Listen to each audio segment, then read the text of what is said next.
All right, cool. All right.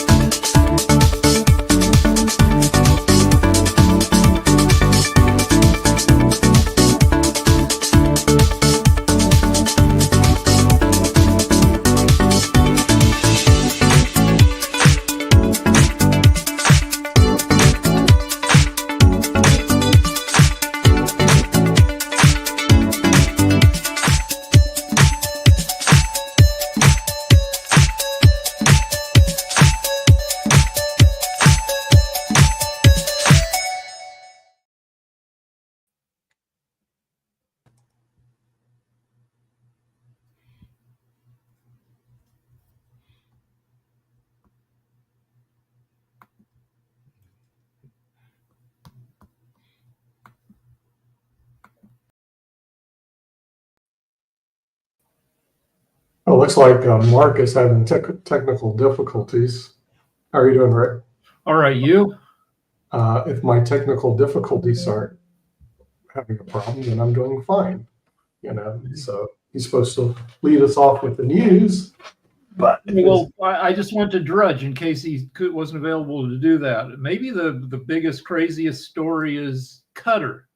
The rich nation of Qatar is gifting Trump a plane worth $400 million, a giant double-decker super-duper 747 Flying Palace.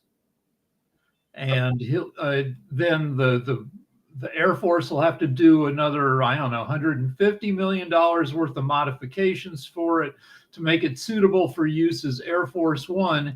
And then the January that Trump leaves office, the plane will be given to the Trump Library Foundation, which is essentially they're giving him the plane when he leaves office.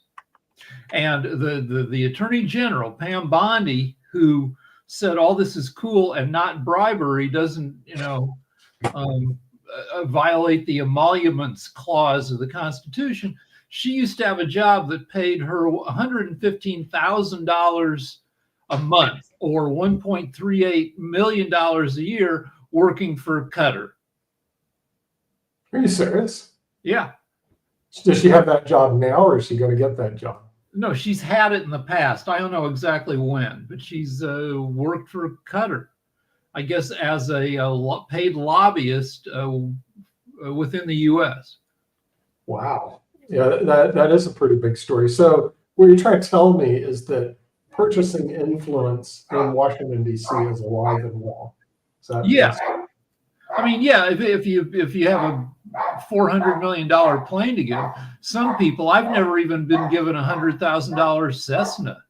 Of course, I have no influence in Washington, so nobody's going to give me a plane. Okay. Anybody giving you a plane? Yeah. All right. So she's blessing this as being perfectly legal, as they would say. Yes. Okay. And there's no possibility of ever creating a conflict of interest between the countries. I don't know. You do kind of. She does have that picture of Dorian Gray thing going on, where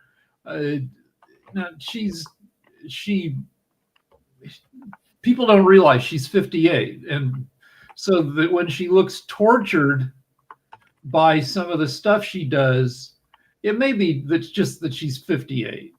And a blonde person, living in Florida under the sun, is not going to age well. Yeah, right. Well, actually, she did go to the law school that my brother went to, which was a Stetson Law School, and one of my friends went to.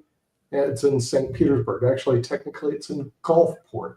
It's a converted hotel into a university called Stetson Law School. And if you studied Stetson, the law school's in Gulfport. If you go 300 miles up Interstate 4, you'll come into Stetson's main campus. It's not even close. It's in DeLand.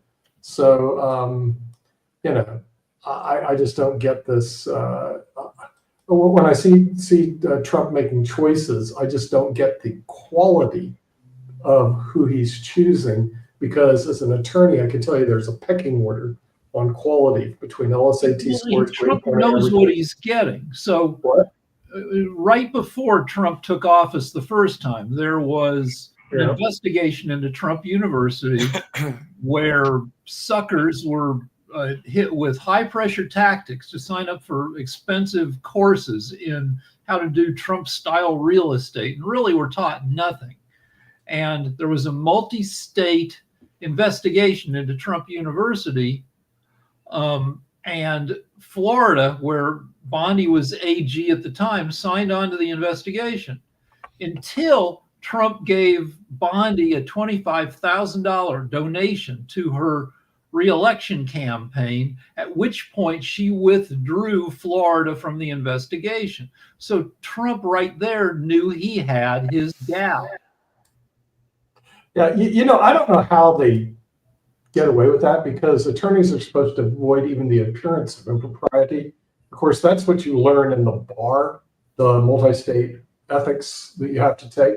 And see, the reality differs than the wording of the bar, obviously. Because speaking of legality, sorry for the technical difficulties, Nick, and everything. I was actually also on a phone call because I had an event over the weekend. It was a successful event, and all along those lines, it was actually a concert involving go-go music and a salute to Frankie Beverly that was held in, of all places, Dorton Arena, which is the old fairgrounds in Raleigh, North Carolina, our state capital, and all along those lines. It was an all-white affair.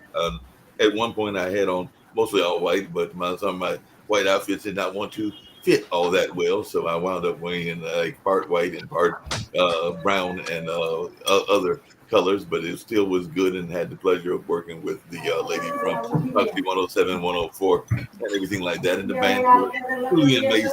So we found Belladonna, which is an all-girls band, and We Are One experience, which was the Frankie Beverly tribute band, apparently recognized by Frankie Beverly and all along those lines. But there's all kinds of stuff happening in the world, including the fact that apparently, and y'all will love this and everything, but it looks like there is a $1 trillion gift that is out there for folks as well. So apparently that is what Trump wants, I think it's Saudi Arabia, to play. So Trump defends his plans to accept an electric plane as a gift from Qatar, which is what definitely Rick was talking about earlier. And Trump's China deal leaves the world exposed to trade policy lottery. So apparently there is a deal in the works with China and all along those lines. And the Dow has soared 1,000 points after Trump team and China dramatically lowered their tariffs. So apparently he's worked out a deal with that, because U.S. and China have agreed. Maybe a deal. It's one of those deals to make a deal, temporary things.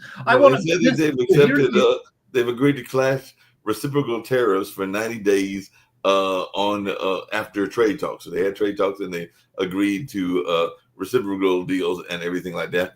And it's been a minute, and maybe you've got some thoughts around this all along those lines, since we've had a pope well, we've never had an American pope, but since we've had a pope that's got living siblings and everything. But apparently he kept his brother on hold. I think it was for like 2 hours. So that was one of the conversations. And now his brother is wondering how much he'll see his brother, since I think his brother is actually the older brother. But they did have a phone conversation, and there's already folks in both the U.S. Catholic Church. There's all sorts of Pope news. So he's got two brothers. One of them is super Trumpy. The other one is not. Right. But you over the weekend, you attended, and I guess everybody wore white to this concert. It was an all-white concert. Who's not all white? The frickin' Pope. This is front page of the LA Times. All four of his grandparents were free people of color living in Louisiana at some point. The Pope is black and Latino, in addition to, I'm sure there's some white in there, but like the Pope is a black Latino white guy, which is surprising when you look at him, but maybe not, because, the history of race in America is, we're all mixed to some extent. Yeah, we're all mixed to some extent and everything like that.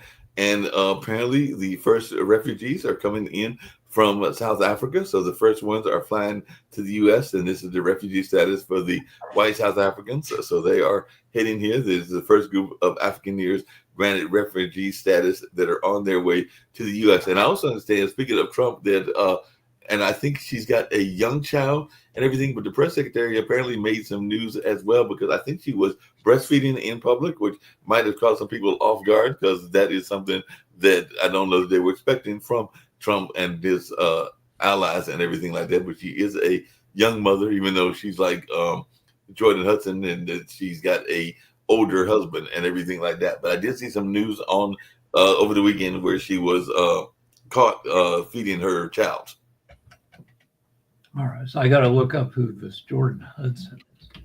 Jordan Hudson is Bill Belichick's young girlfriend that was running for Maine and all along those lines. And like I said, she's running for Miss Maine. I don't think she was doing all that well. And by the way, there's an underground hunt for Mexico's most wanted drug kingpin. So I guess they're going after the Mexico most drug wanted kingpin. And there's also a fight over Medicaid cuts heating up as House Republicans are releasing the bill. So there's this whole conversation around Medicaid and everything. And there is top military officials to speak as the ceasefire is holding in India and Pakistan. So there is a ceasefire in Pakistan and India, which I know we were talking about last week and all along those lines. So there is the possibility of that ceasefire going on as well. So there's all kinds of things going on in the national headlines, which we're glad to hear about. And the pharmaceutical industry, which I know Nick will be interested in because he's got friends in that industry, having lived here in North Carolina a while back and everything.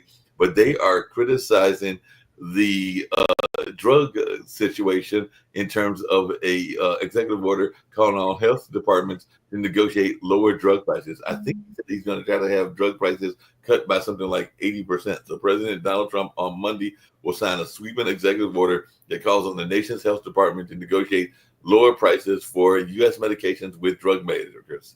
The order sets a 30-day deadline for the health department to broker new price tags for drugs, according to the White House officials who briefed the press on the executive order ahead of its signing. If a deal is not reached, a new rule will kick in that will tie the price of what U.S.-based for medication to lower prices paid by other countries. So he teased the social media with a post on Sunday evening. I will be instituting a most favored nations policy where the United States will pay the same price as the nation that pays the lowest price anywhere in the world, the Republican president posted, pledging to sign the order on Monday morning at the White House. So I've heard people saying that this could be as much as 80% cuts in what people pay for drugs and everything. Yeah, the Twitter is saying you can't just sweep away drug prices with a stroke of your executive order pen. Here's a fun thing.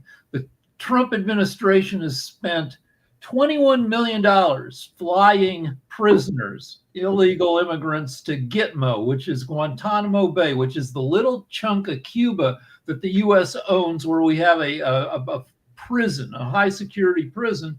That's $21 million, and Gitmo currently has 32 prisoners. So that's $2/3 of $1 million per prisoner, which is not very doji.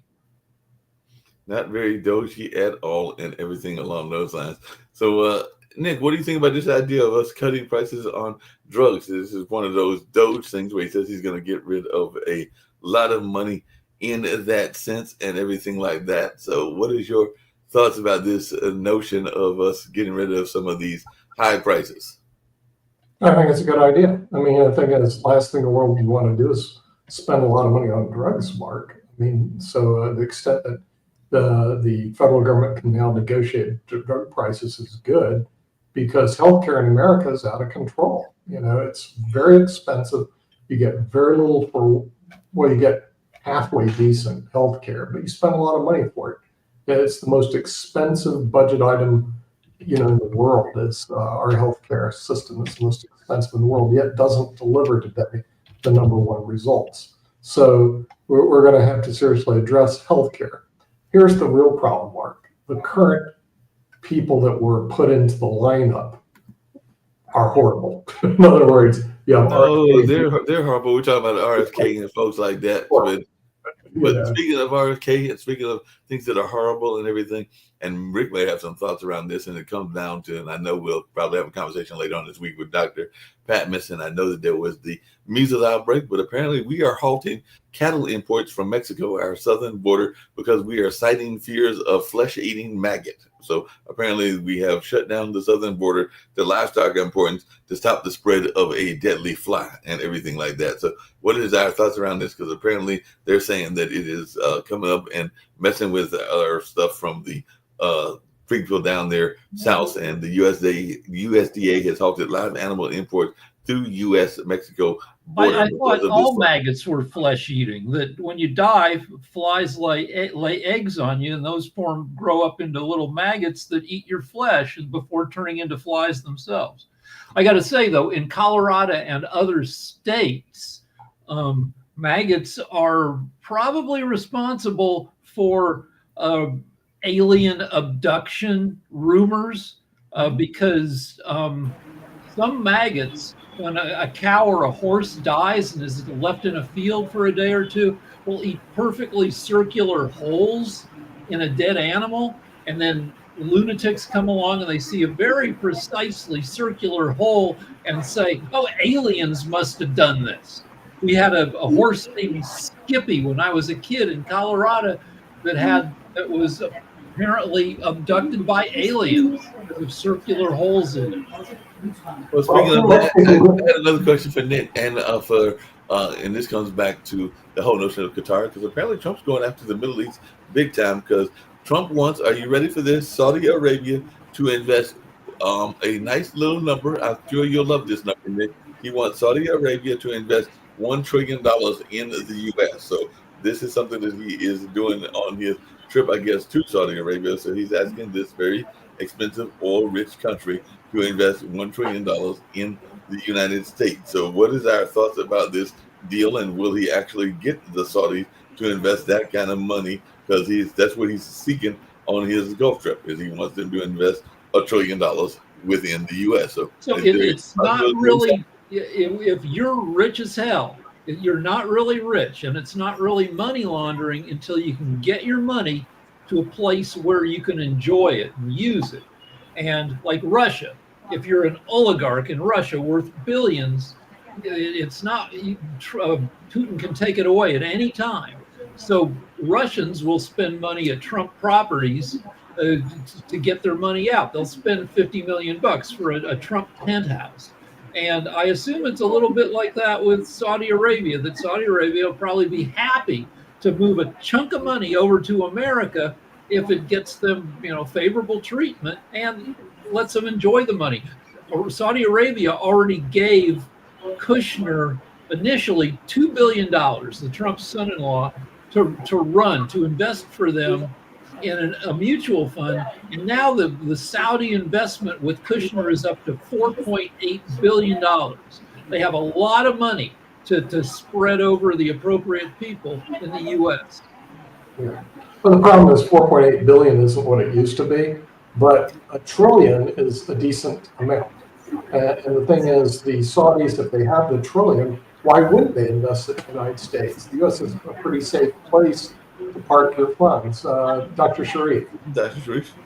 Yeah, when you discuss about Saudi Arabia and Trump want investment in Saudi Arabia, as I'm closely working with Riyadh and OIC, and we are planning for urban planning and all of the things. I do not know what will be the strategy, but Saudi Arabia recently, they are also looking for investment because they are planning for $3 trillion investment in Saudi Arabia for urban planning and all of the things.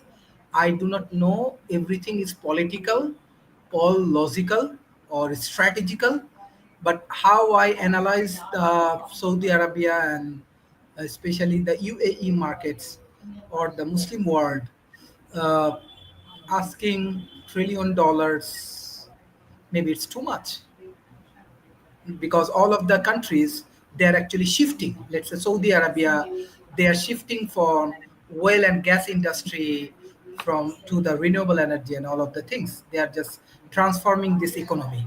So I do not know it will be logically possible or not, but I have doubt.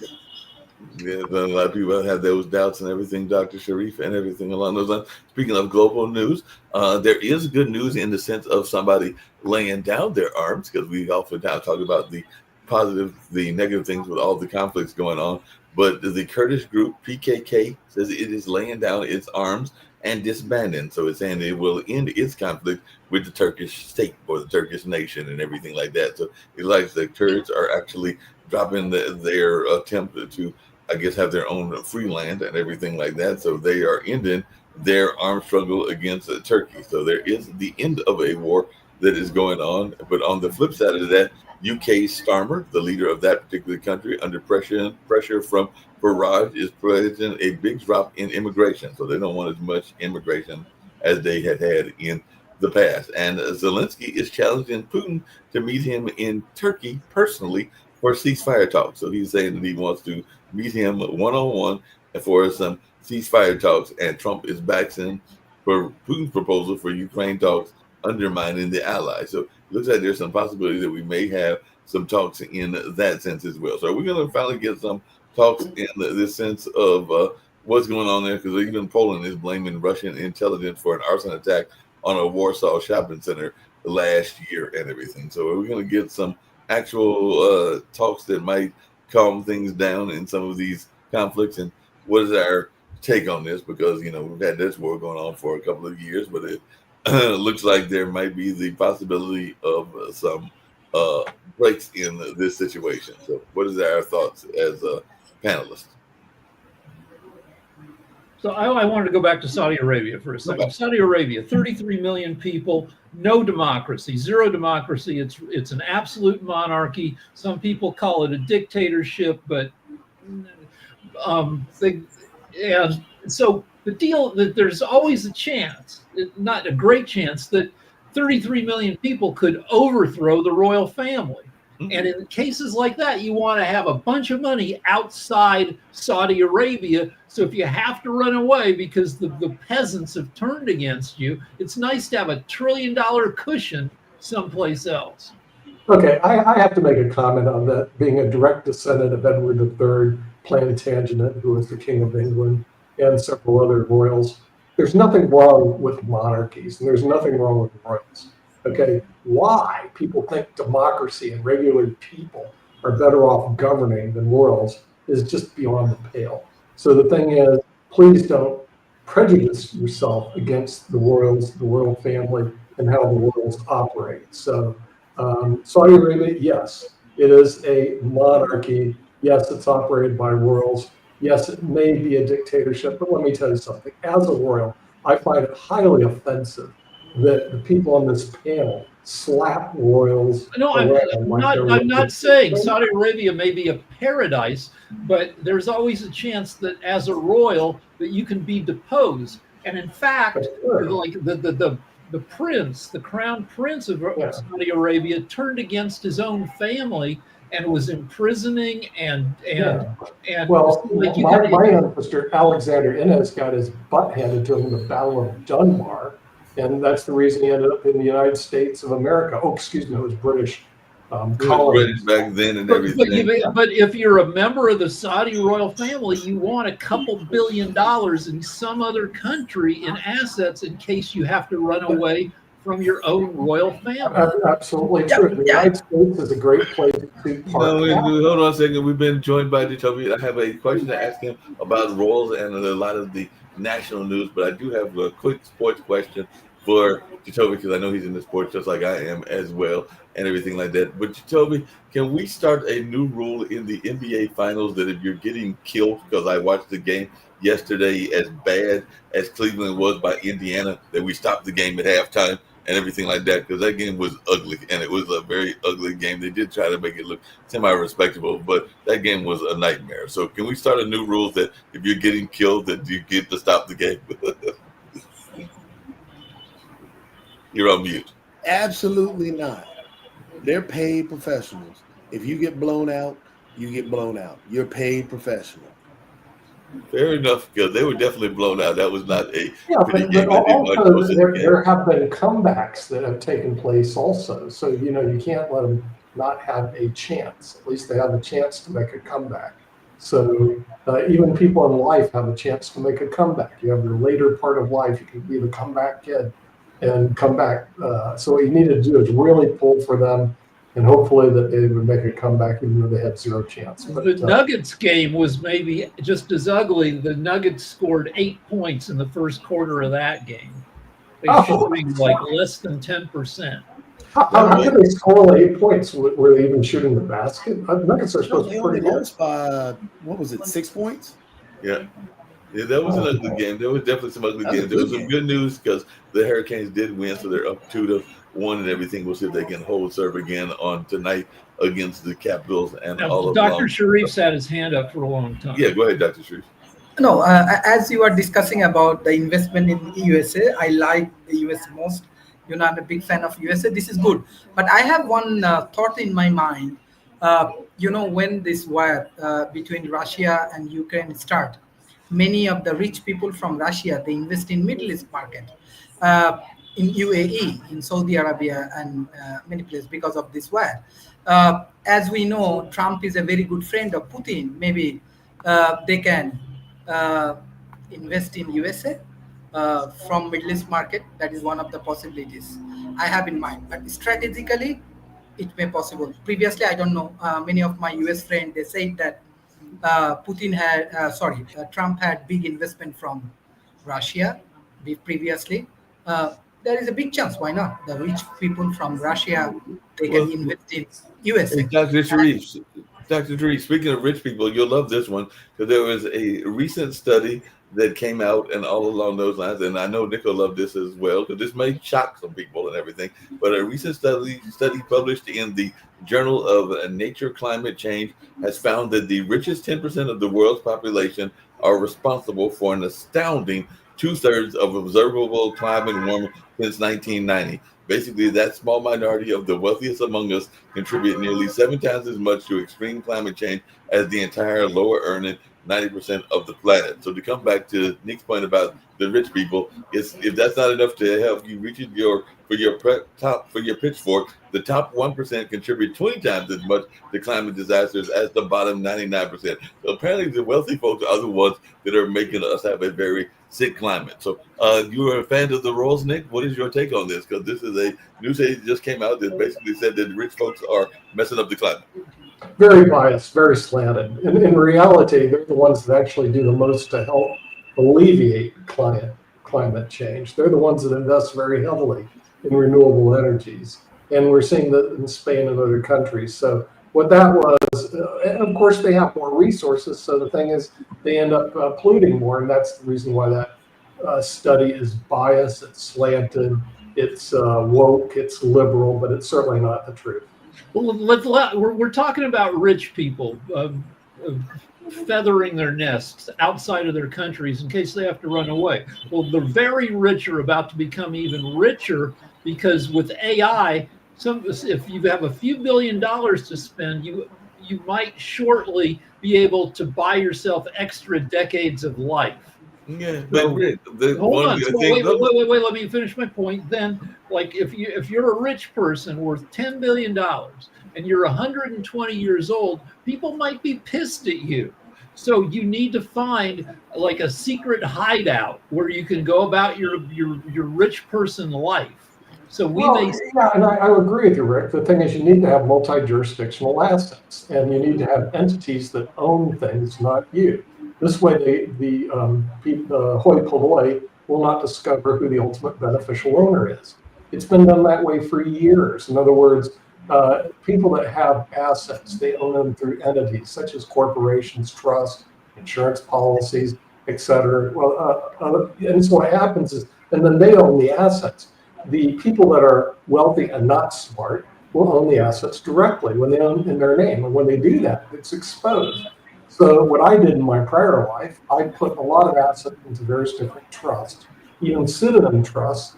One was the Kaiser Soze Trust, which you'd have to watch a movie to understand what Kaiser Soze was all about, so that no one would know who the ultimate beneficial owner is. And so they kept very low profile and have multi-jurisdictional assets for the reason you just described. If something bad happened in their home country, they can immediately move to another country without having to move their assets because their assets already shifted into various different countries. A good example is Cayman Islands, where the Cayman Island banks would set up trust and various forms of other entities, actually trust because it's common law. And this way, if there was war, insurrection, or riot in certain countries, all of a sudden $9 billion was shifted. Well, it wasn't really shifted; it was already offshore in the Cayman Islands. So how do you start? How do you start a Mitch, hold on a Cayman second. Island? Since you're a royal, I want to know, because this article is from Futurism and all along those lines. I want to know, do you own, because it says the poorest among us, which I know I don't own any, no factories, private jets, or oil rigs. So do you have any of those, Nick? Do you have a private jet or oil rig or a factory that you don't? Did you ever told me about since you're a royal? Private jets, oil rigs, no. You know, it's really funny when you're talking about private jets. We had a multi-billionaire that came to visit us years ago, and I thought for sure he was going to take his private jet because he's worth about $5 billion. You know what? He didn't do it. He came to Raleigh on a regular scheduled airline, and then the first thing he did, he had to go to a coffee shop in downtown Raleigh. I mean, a dive coffee shop. He didn't care because no one knew who he was. And see, one of the key things when people have lots of assets is to be anonymous. Have your assets be anonymous and you be anonymous as much as possible. You do not want to draw attention to yourself because then you become a target for things like kidnapping, bribery, and stuff like that. So the wealthy clients I had, and this goes back to my prior life, such as the founder. Hey, Nick, I wish that Sasha was here because you'll love this story as well because apparently Canadians are continuing to boycott Americans' vacation and they're turning to the sunny beaches of Mexico instead. So most Canadians have enthusiastically, and I know that Sasha has brought this up before, joined the boycott of American goods and services following President Donald Trump's tariffs on Canadian goods and the threats to annex the country and turn it into the 51st state. So they have since decided to long been a top international traveler to the U.S., driving $20.5 billion in spending last year, but right now it is dropped to the U.S. dropped by 13.5% in March compared to a year earlier, and those crossing the border by car fell by more than 30%.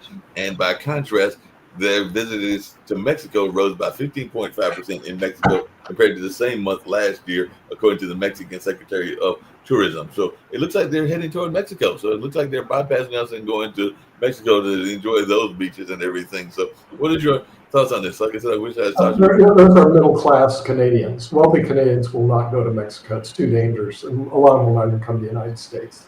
There are a lot of places better to go to, and Mexico and most of the Caribbean are not places to go. So I have a business proposition for any of you on the panel. We should start a Cayman Islands bank, because when people need to offshore their money, they don't care so much about returns. So you can probably pay them 2% on their assets and then reinvest the money at 4 or 5% elsewhere. It seems like a great deal if you don't mind dealing with some shady people.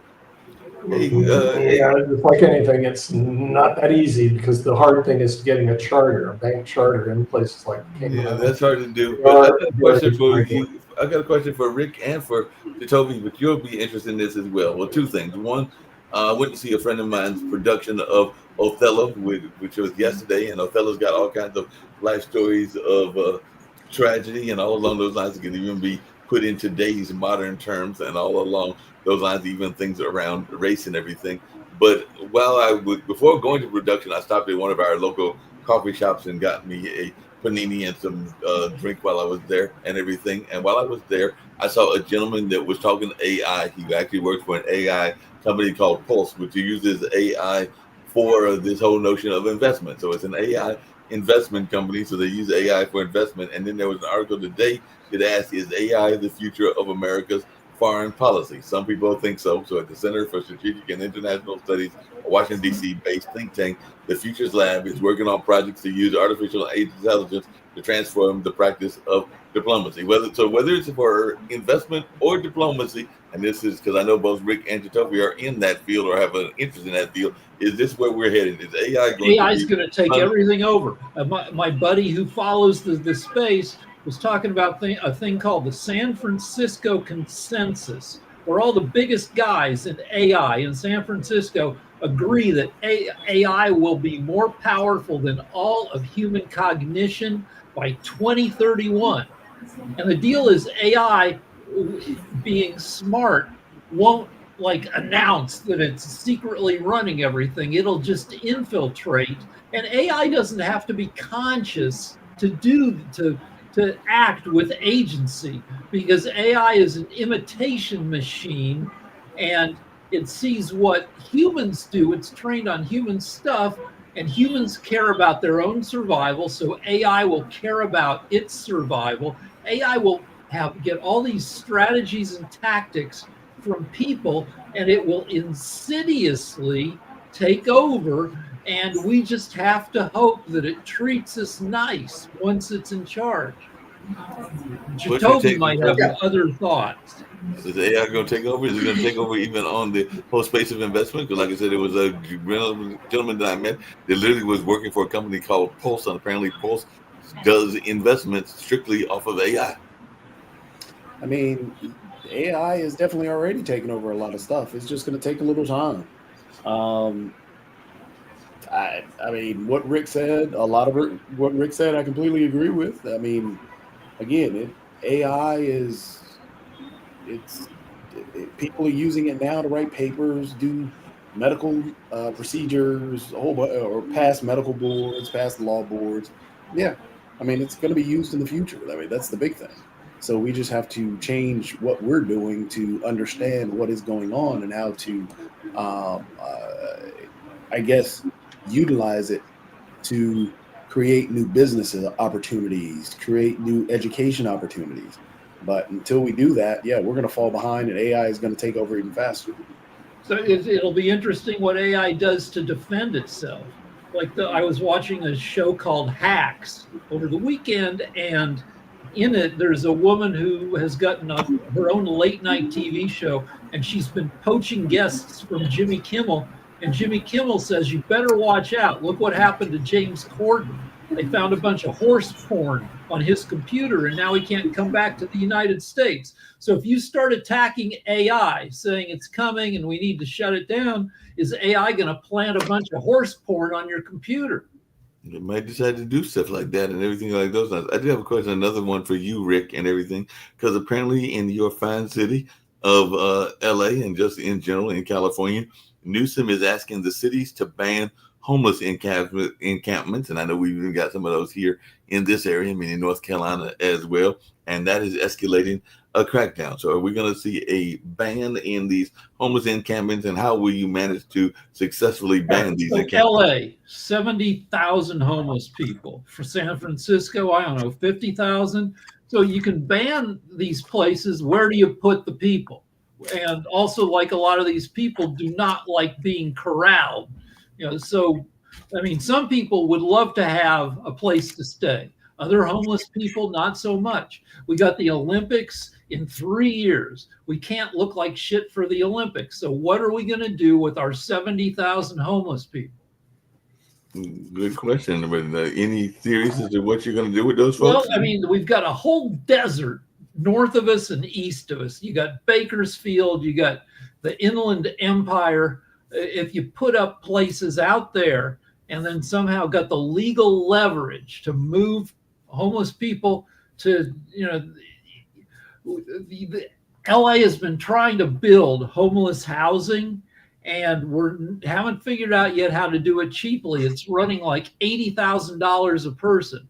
You can't, 80,000 times 70,000 is what, 5.6 billion or so. We can't spend that much on the home. We got to figure out a cheaper way to house the homeless. Yeah, you got to figure that out and everything. I'm hoping Nick is still watching, because the other thing that came up in the news, and hopefully he'll pop off if he's watching, but maybe Utopia, you've got some thoughts, Rick, and everything. But legal experts and the Democrats are expressing growing alarm over the weekend.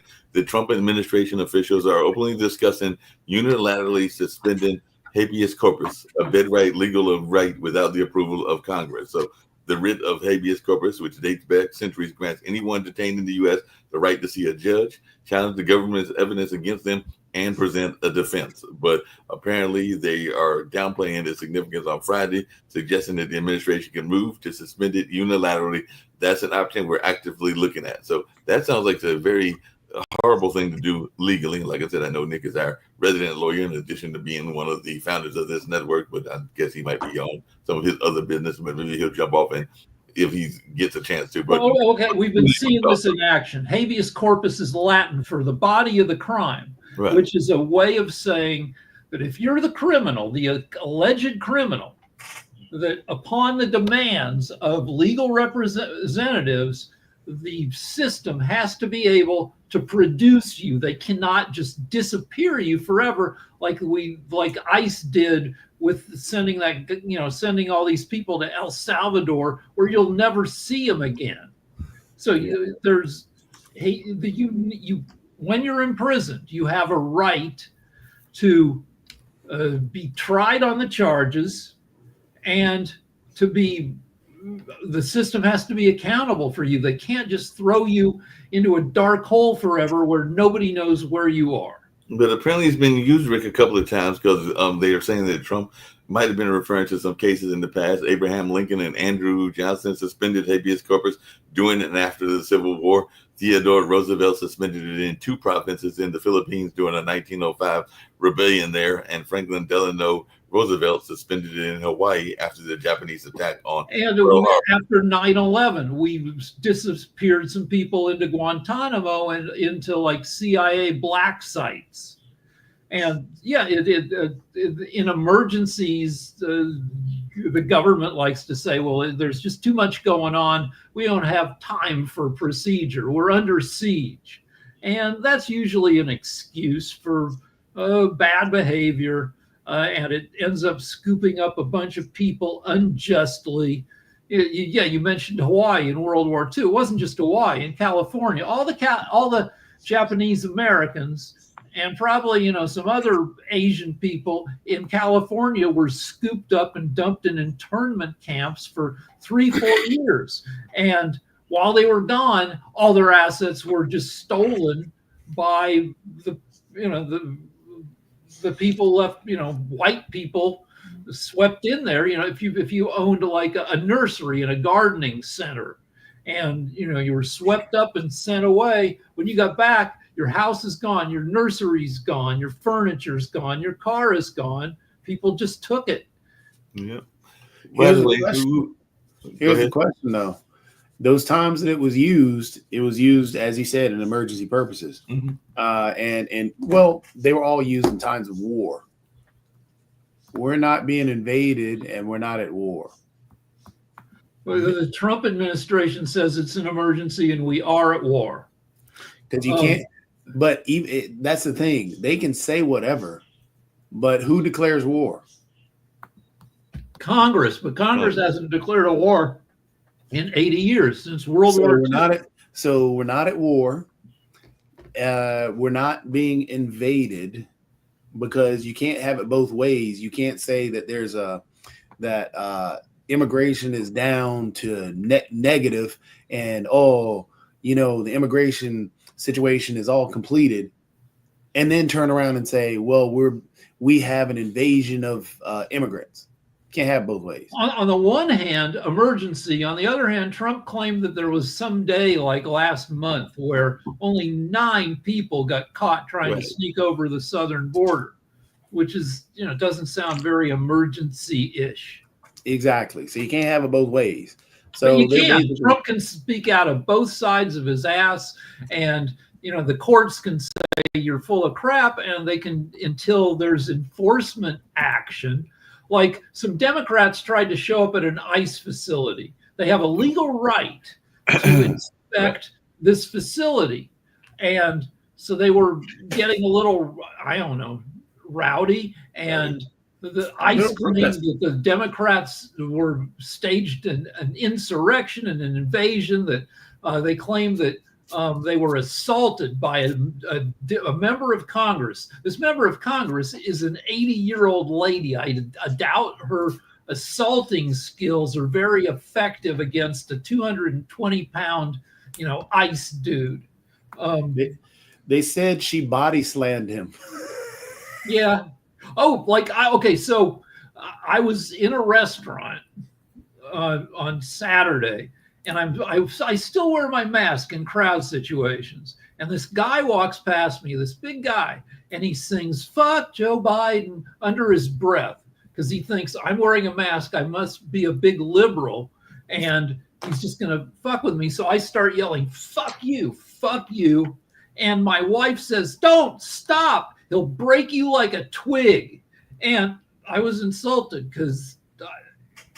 Thought you could have your own. You probably could have had your own and everything like Well, that. he weighed about 90 pounds more than me, but I feel like, I've been in a lot of fights and basically lost a lot of fights, but I don't get broken. I just get knocked down, which is Get knocked down, and that's so perfectly fine. By the way, who is Trump going to fire next? And this is for both you and Toby, because apparently earlier or yesterday, he fired the head of the Copyright Office after firing the Librarian of Congress. So who is next on the firing list, and why is he messing with the library and the Copyright Office? Trump doesn't know these people exist. As soon as somebody points out that, that Congress has a library, Trump goes, "What? A lot? What?"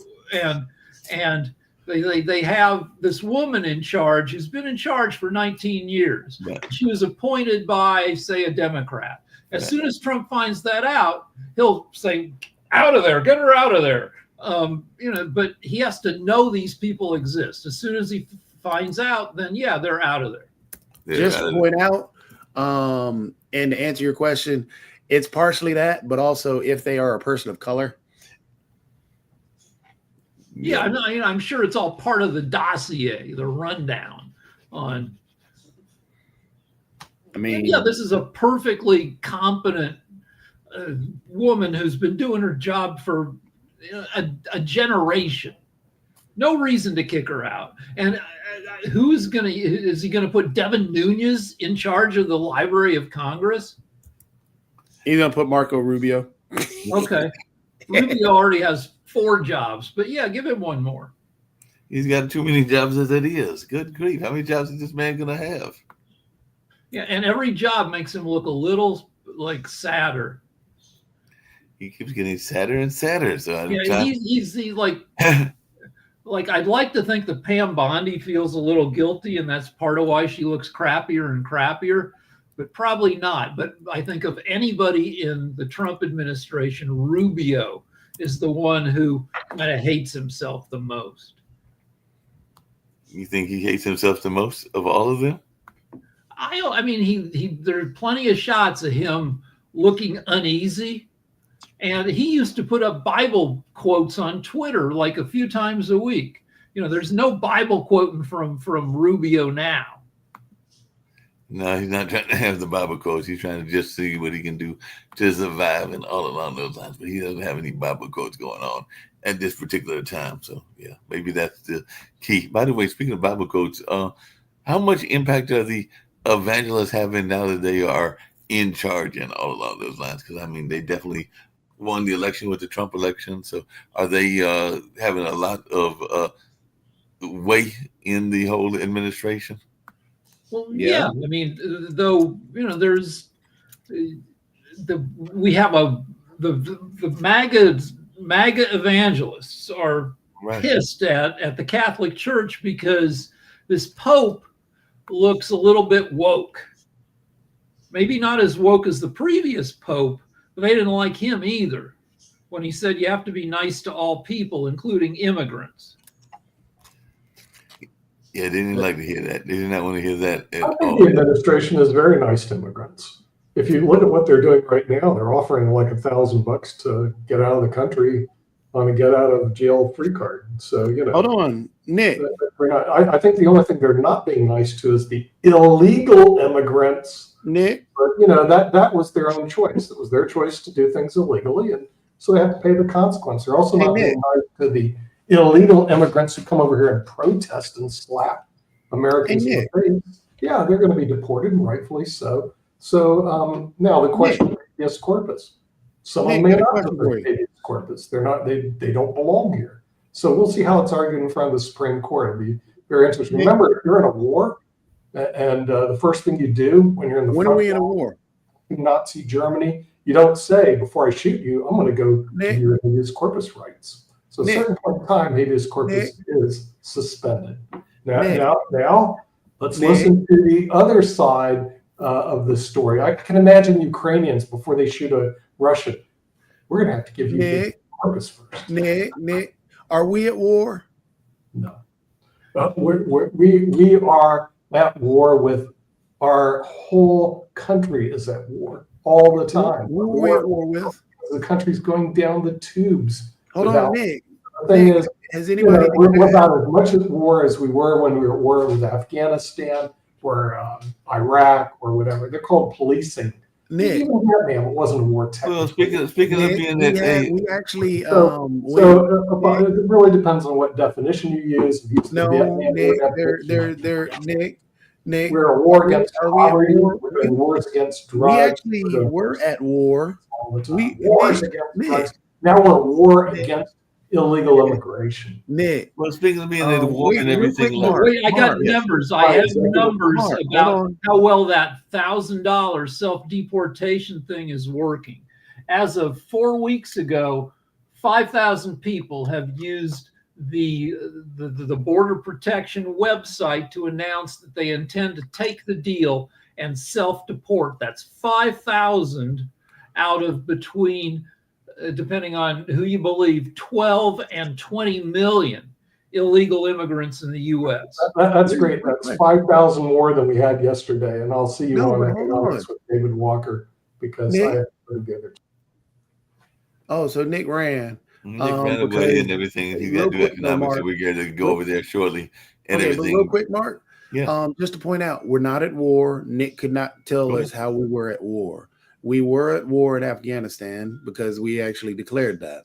But we're not at war. We're not being invaded. And now Nick, who hates spending money on anything and everything, wants to give money to people to leave. So it is interesting the priorities that Nick thinks that he wants to give money to. That program could work if they gave significant money. $1,000 is nothing. It ain't jack shit. If these people paid between $7,000 and $14,000 for coyotes to bring them over in the first place. Well, If how you much made is a a plane? deal- How much is a plane trip to Mexico? That's probably the $1,000 right there. Right, but here's if I were president, maybe not that I would be because I've been naked in public too many times. I'd offer people a deal where you leave the U.S. and we'll pay for 2 years of college education in your home country, and then get your degree, and then come see us again, and we'll expedite, become a skilled worker, and we'll let you in. How about an easier thing? How about create a pathway to citizenship, put more money into lawyers to actually expedite the actual cases that have been sitting there that are on backlog for 5 years, stuff like that actually does stuff rather than saying, hey, get out. When these individuals who are here that they're trying to tell to go home that they're unwanted are actually upstanding citizens in our society. Yeah, they came here to work and make money. They don't. The vast majority of undocumented immigrants just want to keep their heads down, work their asses off, because they can make more money here. And then And send money back. by the way, we're getting ready to end on this note and everything, but I'd love to hear y'all's thoughts, and maybe we can do it quickly because I know we're going a little bit over, but we started late as well. But it does see that there's the Democrats are in the news twice. Ross Barack, the New Jersey mayor, was arrested while trying to deal with some folks in ICE and everything. And this is the one that I was really curious to hear your thoughts about, because you brought it up a couple of times to tell me. But Jasmine Crockett yesterday says the Democrats want the safest white boy for 2028 ticket and have a specific candidate in mind. She said that Crockett said Democrats have this fear about voting for a woman again. So what is your thoughts around this? And who is this safest white boy that she's got in mind and everything like that? Is it Gavin Newsom or is it somebody else? Gavin Newsom looks too slick, and he's been governor of California, and MAGAs hate California. You got Shapiro in Pennsylvania, wildly popular, good governor, but Jewish. Like if we tried it twice with women running for and so yeah, some Dems are scared. Should they also be scared about running a Jewish fella? We ran Harris has a Jewish husband. That probably didn't help. So yeah, they might look at a safe white boy. But Yeah, David I agree. Hogg, who's like big in the DNC, says we have to make the Democratic Party safe for young white males who just want to get laid. And people are like saying, shut up, David Hogg. But there's a bunch of different opinions being expressed right now about how you wrangle all the Democrats and how you get the independents and get everybody to show up to vote. Because what beat Harris a few months ago was just people not showing up to vote. Yep. What's your take on that, Jotovian? Is there any specific quote unquote safe white boy that they're looking at and everything like that? Because she did make this statement yesterday because she said they want the safest white boy to run the 2028 elections, and she did imply that there might be somebody in mind. I don't know if there's anybody in mind. I think they're still fielding, but she has a point. I mean, And until we're she's- honest about it, she has a point. She's very effective as a communicator, and she's very charismatic, but she's she's the one who makes the point that she herself might be a little bit too WNBA to get the position. Mm-hmm. Yeah, she might look a little bit too much like the WNBA, and I think that she did not specifically name anybody, but she did throw it out there that they might have somebody already in the wings that they've got in mind and all along those lines. So it'll be interesting to see how this all plays out. I'm going to end this particular episode of World Edition, and we'll get over to Economic Monday and all along those lines. But another fun conversation. So we're ready to get over to Economics Monday and see what's happening over there and everything along those lines. So hopefully everybody's got their link. If not, I'll put it in the chat in a minute. So right now, let's get on out of here.